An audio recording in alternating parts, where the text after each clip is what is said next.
The rain hammered against the city streets like an unrelenting drum, blurring the edges of the world. Adam Langston, a young millionaire known as much for his architectural brilliance as for his stoic demeanor, sat in the back of his sleek car, watching the chaos of Boston's evening rush hour unfold. Today wasn't just another day, it was pivotal. A multi-million-dollar project hung in the balance, and the meeting he was speeding toward could define his career. But fate had other plans. "Mr. Langston, we're cutting it close," his driver said, eyes darting between the clock and the rain-soaked road ahead. "I know," Adam replied, his voice steady but laced with tension. He shifted in his seat, trying to focus on the notes for his presentation. Suddenly, his gaze locked onto a scene outside the car window. A woman, soaked to the bone, clutching a tiny baby to her chest. She stood hunched beneath a broken awning, her eyes darting anxiously at passers-by who pretended she didn't exist. Adam's heart tightened. Why isn't anyone helping her? "Stop the car," he said abruptly. The driver hesitated. "But sir, the meeting—" "I said stop!" Adam's tone brooked no argument. Before the car fully halted, Adam stepped out into the deluge, his expensive suit instantly drenched. The woman flinched as he approached. "Ma'am, are you okay?" Adam asked, his voice cutting through the roar of the rain. The woman's eyes, shadowed by exhaustion and fear, met his. "Please, I just need somewhere dry for my baby. We've been out here for hours." Adam didn't hesitate. He reached into his pocket, pulling out a set of keys. "Take these. There's a house nearby. It's empty right now. Use it." Her trembling hands reached for the keys, but she stopped. "Why are you doing this? You don't even know me." Adam offered a small, reassuring smile. "Because no one should have to face the world like this, especially not with a baby." As he turned back toward his car, Adam didn't realize that this single act of kindness would unravel secrets and upheavals he could never have imagined. Adam Langston wasn't your typical millionaire. While many in his position reveled in luxury, Adam's life was shaped by hardship and responsibility. Raised by his father, Robert, a selfless man who worked tirelessly to provide for his son after being abandoned by Adam's mother, Adam grew up valuing hard work and humility over extravagance. At 33, Adam had built a career designing architectural marvels. His talent was unmatched, earning him fame and wealth.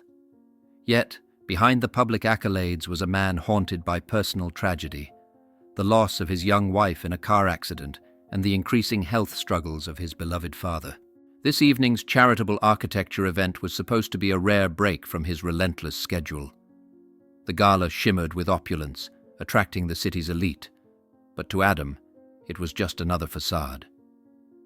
He stood near the bar, exchanging polite pleasantries with Lillian Hayes, an icon in the architecture world. "Adam," Lillian began, her sharp eyes assessing him, "you've built quite a name for yourself, but you seem distracted tonight." Adam's polite smile didn't reach his eyes. "It's hard to celebrate when there's so much work to do. My father used to say that life's real architecture is in how we build bridges between people." Lillian tilted her head, intrigued. "Your father sounds like a remarkable man." "He is," Adam replied, pride softening his expression. "He taught me everything I know, how to give even when you have nothing left to give." Little did Adam know, those very lessons would guide him later that night when he stepped into the storm, leaving behind the glittering gala for a much more meaningful act of compassion. As Adam sped away in his car, the rain intensified. His mind wandered to his father, alone at home and likely watching one of his favorite history programs. I should call him when I get to the meeting, Adam thought. But fate's hand was already in motion. The woman on the roadside, the baby she clutched, and the keys he had handed over so impulsively were about to lead Adam into a story far greater than himself. A story of redemption, sacrifice, and the unyielding power of hope. The next morning, Adam left for his meeting with the weight of the previous night lingering in his mind. As he maneuvered through the city's flooded streets, he couldn't help but wonder if the woman and her baby were safe in his father's house. What's her story? Why was she out there in the rain, so alone? Meanwhile, Stella, the woman Adam had helped, hesitated before entering the house. The simple, warm interior felt like a foreign world to her after years of surviving on the streets. Her baby, Hannah, cooed softly in her arms as Stella looked around, cautious yet grateful. "This can't be real," she whispered to herself, running a hand over the worn but clean furniture. It was the first roof she'd had over her head in months. What kind of man gives away his house keys to a stranger? Her thoughts were interrupted by the sound of approaching footsteps. Panic shot through her. She clutched Hannah tightly, her mind racing. What if this is a trap? But the man who entered wasn't Adam. It was Mr. Robert, Adam's father. He stood in the doorway, leaning on a cane, his frail frame draped in a cardigan. His eyes, kind but sharp, widened in surprise when he saw Stella and the baby. "Who are you? And what are you doing in my house?" he demanded, his voice firm but not unkind. Stella stammered, stepping back instinctively. I'm sorry. Adam, your son, he gave me the keys. I didn't mean to intrude." Robert's expression softened at the mention of Adam. "Adam gave you the keys, did he?" He studied Stella for a moment, noting her soaked clothes and the baby in her arms. "Well, I suppose he had a reason. Come, sit down before you collapse." Reluctantly, Stella sat on the edge of the couch, still clutching Hannah. "Thank you," she murmured. Robert moved slowly to a chair across from her. "What's your name, young lady?" "Stella," she replied, her voice barely above a whisper. "And the little one?" "Hannah," she said, smiling faintly as the baby gurgled. Robert's stern demeanor melted as he leaned forward. "Well, Stella and Hannah, it seems Adam has a heart as big as his mother's was. You're welcome to stay. But tell me, what brought you here to my son in the middle of a storm?" Before Stella could answer, Robert suddenly slumped forward, clutching his chest.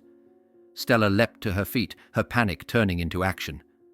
"Mr. Robert, are you okay?" she cried, setting Hannah down in her car seat. "I can't breathe," Robert gasped. Without a second thought, Stella grabbed the phone and dialed 911. As the operator guided her through the steps, she remained calm, speaking firmly and clearly despite the chaos. "Hold on, Mr. Robert. Help is on the way," she reassured him, her hands trembling as she held his. Minutes later, the paramedics arrived, rushing Robert to the hospital. Stella stayed behind, overwhelmed but relieved that she had acted in time. She picked up Hannah, her thoughts swirling. If I hadn't been here. Later that evening, Adam returned home, tired but eager to check on Stella and her baby. The moment he stepped through the door, he froze. "Where's my father?" he demanded, noticing the ambulance paperwork left on the table. Stella emerged from the hallway, holding Hannah. He had a stroke," she explained. "I called for help immediately. He's at the hospital now." Adam's heart sank, fear gripping him. "You saved his life?" "I just did what anyone would do," Stella said softly, her eyes meeting his. For a moment, neither spoke. Adam felt a wave of emotions, relief, gratitude, and something deeper. "Thank you, Stella. I don't know what would have happened if you hadn't been here." Stella shifted uncomfortably. "I owe you and your father so much already. This was the least I could do." Adam studied her, realizing just how strong and resilient she was. "You don't owe us anything. You've already done more than enough." The following day, Adam visited his father in the hospital. Robert, though weak, was stable and in good spirits. "She's a remarkable woman, Adam," Robert said, his voice hoarse. "You were right to trust her. She's got a good heart." Adam nodded, thinking about Stella's courage. "She's been through a lot, Dad. More than I can imagine." Robert's eyes twinkled. "Sounds like someone worth keeping around." Back at the house, Stella sat by the window, watching Hannah sleep peacefully in her makeshift crib. For the first time in years, she allowed herself to hope. Adam's kindness and Robert's acceptance had cracked open a door she thought had been sealed forever. Little did she know, her journey with this family was just beginning, and the secrets she carried would soon intertwine with theirs in ways none of them could predict. The days following Robert's recovery were a whirlwind for Adam. Between juggling his projects and visiting his father in the hospital, he made time to check on Stella and her daughter, Hannah. Every interaction with her left him more curious about the life she had led. One evening, as the rain poured outside, Adam found Stella in the living room, reading one of Robert's old books. Hannah was asleep nearby, her small chest rising and falling peacefully. "Mind if I join you?" Adam asked, sitting across from her. Stella looked up, startled but nodded. Of course. For a moment, silence filled the room, interrupted only by the rhythmic drumming of the rain.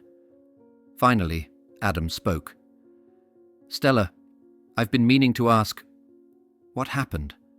How did you end up out there in the rain with Hannah?" Stella hesitated, her fingers gripping the edges of the book. "It's not a story I like telling," she said quietly. Adam leaned forward, his voice soft but insistent. "Sometimes sharing helps. You don't have to carry it all on your own." Her eyes filled with a mixture of fear and determination as she began. "I never knew my mother. She left when I was a baby. My father, he wasn't a kind man. He drank a lot, and he made it clear I was more of a burden than a daughter." Adam's jaw tightened, anger flashing in his eyes. "That's awful, Stella. I'm so sorry," she continued, her voice trembling but steady. "I dreamed of escaping, of building a life for myself. I wanted to study, to work, to be someone. But he wouldn't let me. When I finally left, I thought I found someone who cared, a man who promised me the world. But when I got pregnant, he disappeared. My father found out, and he threw me out with nothing." Adam's chest tightened as he imagined the weight of her words. "How did you survive?" Stella let out a shaky breath. "I begged, slept in shelters, on park benches, wherever I could. The streets are cruel, but I had Hannah to think about. She kept me going. I couldn't let her grow up the way I did." For a moment, Adam couldn't speak.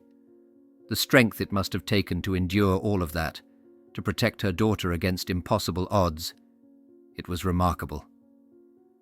"You're incredible, Stella," he finally said, his voice filled with genuine admiration. "To have gone through all of that and still be standing here, you're stronger than most people I know." Stella gave a small, sad smile. "I don't feel strong. Most days I just feel tired." Adam reached out, placing a reassuring hand on hers. "You don't have to do it alone anymore. You've got people who care now. My father, me. We're here for you." Stella looked at him, tears threatening to spill. "Thank you, Adam. That means more than I can say." Stella quickly became an indispensable part of Robert's household. Her natural warmth and compassion brought new life into the home. Robert, who had always been an avid reader, loved sharing his favorite books with her. Stella, in turn, found solace in the stories, often reading aloud to Hannah as the baby giggled in her crib. One morning, as Adam prepared to leave for work, he paused at the kitchen door. He watched Stella helping Robert adjust his cardigan while they joked about a book they'd both read. "You're spoiling him, you know," Adam teased, stepping into the room. Robert chuckled. "She's doing a better job than you ever did, son." Stella laughed softly. "Well, someone has to keep him in line." Adam smiled, but his heart swelled with gratitude. Stella's presence had transformed their once quiet house into a warm, lively home. Later that day, Adam approached Stella with an idea. "Stella, I've been thinking. You've done so much for my father in this house. I think it's time you had something for yourself." She tilted her head, confused. "What do you mean?" "I want to pay you a salary," Adam said simply. Her eyes widened in surprise. "Adam, you've already done so much for me and Hannah. I can't accept that." "You're not accepting charity," Adam insisted. "You're earning it. You've taken care of my father better than any professional could. And more than that, I want you to have your own independence. You deserve it." Stella hesitated, her emotions warring within her. "It's been so long since I had anything of my own. I don't even know where to start." Adam smiled gently. "Start small. Use it to buy something for yourself, for Hannah. Whatever you need. This is your chance to rebuild." Tears welled up in Stella's eyes as she nodded. "Thank you, Adam, for everything." In the weeks that followed, Stella began to explore her newfound independence. She bought a new blanket for Hannah, fresh clothes for herself, and even a notebook where she started sketching small designs inspired by the books she read with Robert. Adam watched her transformation with quiet pride. Stella was more than a survivor. She was someone with untapped potential, someone who had been denied her dreams for too long. One evening, as the sun set behind the house, Adam sat with his father on the porch. "She's remarkable, isn't she?" Adam said, breaking the comfortable silence. Robert nodded. "She reminds me of your mother, kind, determined, and stronger than she realizes." Adam smiled faintly. "I think I'm starting to see that too." As the stars began to dot the night sky, Adam found himself wondering not if Stella would rebuild her life, but just how far she could go with the support she had now. As days turned into weeks, Adam found himself spending more time at home. The atmosphere, once quiet and somber, now felt alive with Stella and Hannah around. Little moments began to mean more. Hannah's laughter echoing through the hallways, Stella's shy smile as she read aloud to Robert, or the way her determination shone when she tackled any task, no matter how small. One evening, after a long day at work, Adam came home to find Stella in the kitchen, humming softly as she prepared dinner. Hannah was sitting in a high chair nearby, babbling away. "Something smells good," Adam said, stepping inside. Stella turned, a little startled but quickly relaxed. "Just a simple stew. Your father said it's his favorite." Adam chuckled. He must be thrilled.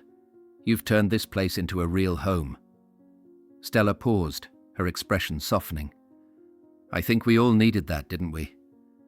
Adam nodded, feeling a warmth he hadn't experienced in years. "Yeah, I think we did." Over the next few weeks, the bond between Adam and Stella deepened. They often spent evenings talking after Hannah had gone to sleep. Stella shared more about her dreams of studying architecture, inspired by the books she'd been reading with Robert. "You'd make a great architect," Adam told her one night, his voice filled with certainty. Stella laughed softly. "You're just saying that." "I'm serious," Adam insisted. "You have an eye for design and a heart that understands people. That's what architecture is all about, creating spaces that matter." Stella looked at him, her cheeks flushing slightly. "No one's ever believed in me the way you and your father have. It's overwhelming." "Get used to it," Adam said with a smile. One afternoon, Adam received an invitation to an elegant dinner hosted by Lillian Hayes, the renowned architect he'd spoken to at the charity gala. The invitation was extended to both him and Stella, a fact that surprised him. "Are you sure you want to go?" Adam asked Stella later that evening. Stella hesitated but nodded. "If it's important to you, I'll go." On the night of the dinner, they arrived at Lillian's grand estate, a masterpiece of modern design. As they entered the lavish dining room, Stella couldn't help but feel out of place. "Adam, this is incredible," she whispered, admiring the intricate details of the space. "It's a bit much, isn't it?" Adam replied with a smirk. Lillian greeted them warmly, her sharp eyes lingering on Stella longer than necessary. As the evening progressed, the conversation turned personal. "Stella," Lillian said suddenly, her voice cutting through the chatter, "where did you grow up?" Stella hesitated, caught off guard. "It's a long story," she replied cautiously. Lillian leaned forward, her expression unreadable. "I'd like to hear it." Uncomfortable under Lillian's scrutiny, Stella glanced at Adam, who gave her an encouraging nod. She recounted the basics of her story, her difficult upbringing, her struggles on the streets, and her efforts to create a better life for Hannah. When she finished, Lillian's face was pale. She stood abruptly, excusing herself from the table. Adam and Stella exchanged confused glances, but decided not to follow her. Moments later, Lillian returned holding an old photograph. She placed it on the table in front of Stella, her hands trembling. "Look at this," Lillian said, her voice barely above a whisper. Stella picked up the photo. It was a picture of a younger Lillian, visibly pregnant. Stella's breath caught in her throat. "What is this?" she asked, her voice shaking. Lillian's eyes filled with tears. "It's you, Stella. You're my daughter." The room fell silent as the weight of Lillian's words sank in. "That's impossible," Stella said, her voice breaking. "My mother left me. She didn't want me." "No, Stella," Lillian said, her voice choked with emotion. "You were taken from me. Your father. He wasn't the man I thought he was. He took you and disappeared. I searched for years, but I never found you. Until now." Adam watched the scene unfold, his heart aching for Stella. "Lillian, are you sure?" Lillian nodded. "I've known since I saw her at the gala. She has the same birthmark I do, and I had investigators confirm it. Stella, I've been waiting for this moment my entire life." Stella stared at the photo, her emotions swirling between disbelief, anger, and something she couldn't name. "Why now? Why didn't you find me sooner?" Lillian reached for her, but Stella pulled away. "I tried, Stella. I tried everything. But your father, he hid you so well." Tears streamed down Stella's face. "You don't know what I've been through. You weren't there. You didn't save me." Lillian's voice cracked as she said, "I know I failed you, but I want to make it right. Please give me the chance to be your mother again." Adam stepped in, placing a hand on Stella's shoulder. "Stella, maybe it's worth hearing her out."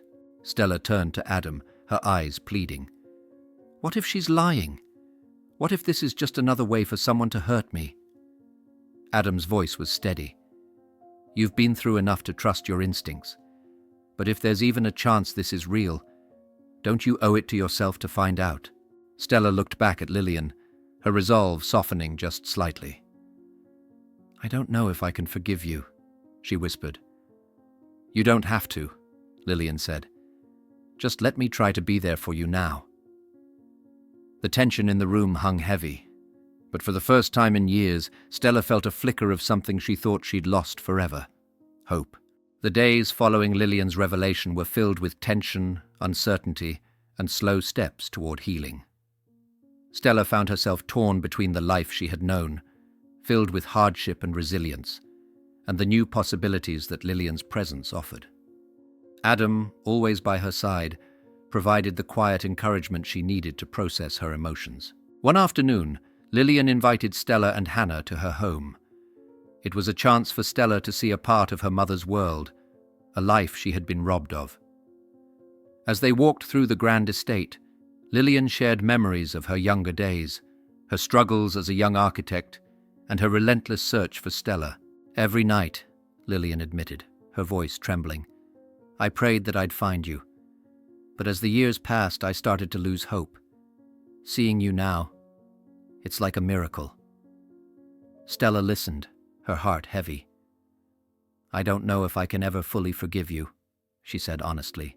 Lillian nodded, tears glistening in her eyes. "I don't expect forgiveness, Stella. All I ask is a chance to be part of your life, and Hannah's." For the first time, Stella felt a flicker of something she hadn't allowed herself to feel in years: acceptance. "Maybe we can try," she whispered. Months passed, and Stella's life transformed in ways she couldn't have imagined. With Lillian's support, she enrolled in an architecture program, chasing a dream she had long thought impossible. Her bond with Lillian grew stronger as they spent time together, learning about each other's lives. Lillian became a devoted grandmother to Hannah, often spoiling her with books and toys while imparting lessons about life and resilience.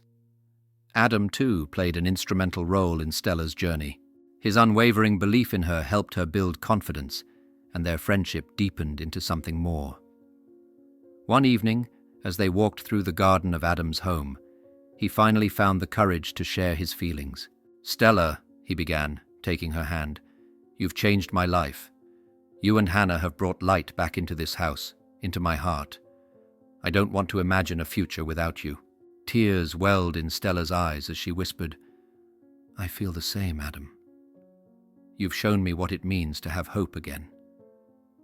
Their love story became the foundation for the new family they were building, a family forged through kindness, resilience, and the unyielding power of second chances. What do you think about Stella's journey? If you were in her position, how would you handle the emotional twists and turns she faced? And what about Adam's unwavering kindness?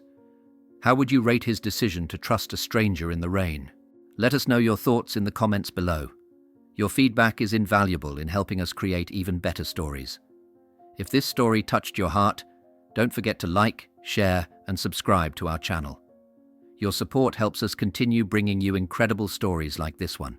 We hope you had a wonderful experience watching this, and we wish you all the best in your own journey of hope and resilience. See you in the next story. Stay safe and be kind.